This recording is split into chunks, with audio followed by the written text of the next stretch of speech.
यह कहानी है भगवान कृष्ण की प्रिय भक्त कर्माबाई की।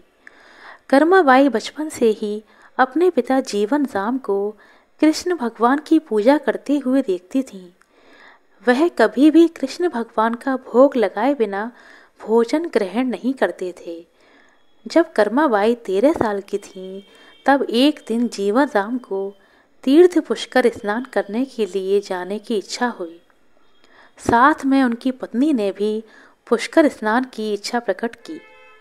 जीवन राम अपनी बेटी कर्माबाई को भी ले जाना चाहते थे, लेकिन दुविधा यह थी कि अगर सब घरवाले बाहर चले गए तो भगवान श्री कृष्ण को भोग कौन लगाएगा।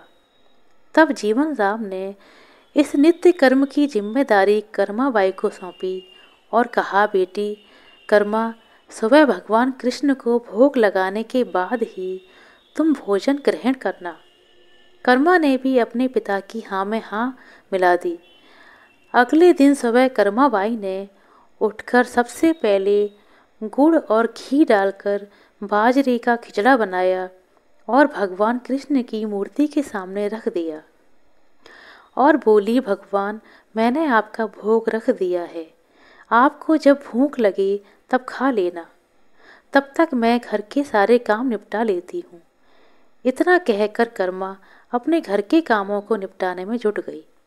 काम करते करते बीच बीच में आकर वह देखती कि भगवान ने खिचड़ी खाई या नहीं खाई।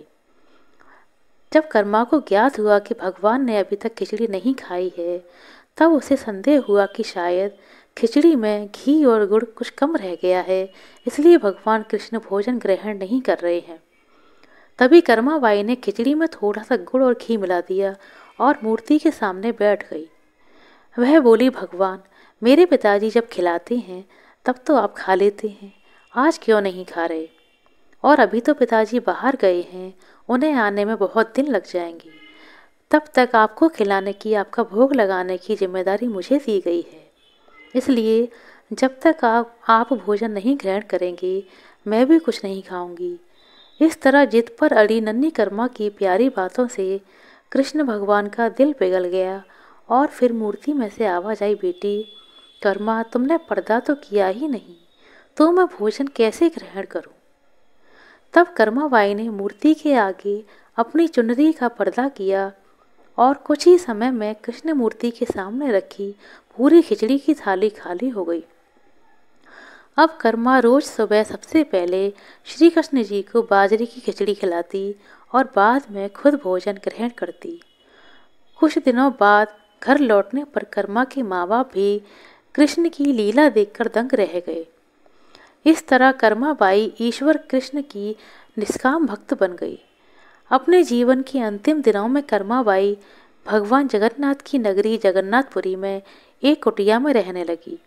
वहाँ पर एक दिन कर्माबाई की कुटिया के सामने एक तेजस्वी कांति वाला बालक आया और उसने कर्माबाई से कहा, माँ, मुझे भूख लगी है, मुझे खाना दे दे।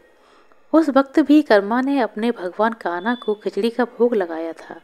कर्मा ने उस बालक को भी वही खिचड़ी खिलाई। उसके बाद से वही बालक हर रोज कर्मा के हाथ की खिचड़ी खाने आने लगा। यह सिलसिला कई वर्षों तक चलता रहा। वह बालक कोई और नहीं, स्वयं भगवान जगन्नाथ थे, क्योंकि जिस दिन कर्माबाई का देहांत हुआ उस दिन जगन्नाथ भगवान की मूर्ति की आंखों से आंसू बहे चले जा रहे थे और उसी रात मंदिर के पुजारी के स्वप्न में जगन्नाथ भगवान आए और अपने दुखी होने का कारण बताया कि उनकी परम प्रिय भक्त कर्माबाई गोलोक सिधार गई है। मैं रोज सुबह उसके हाथ की खिचड़ी खाता हूँ, अब मुझे खिचड़ी कौन खिलाएगा?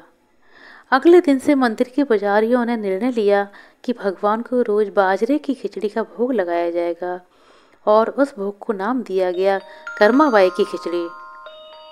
आशा करते हैं दोस्तों आपको हमारे द्वारा सुनाई गई छोटी सी कहानी अच्छी लगी होगी। कहानी अच्छी लगी तो लाइक करें, शेयर करें। अपना कीमती समय देने के लिए बहुत बहुत धन्यवाद।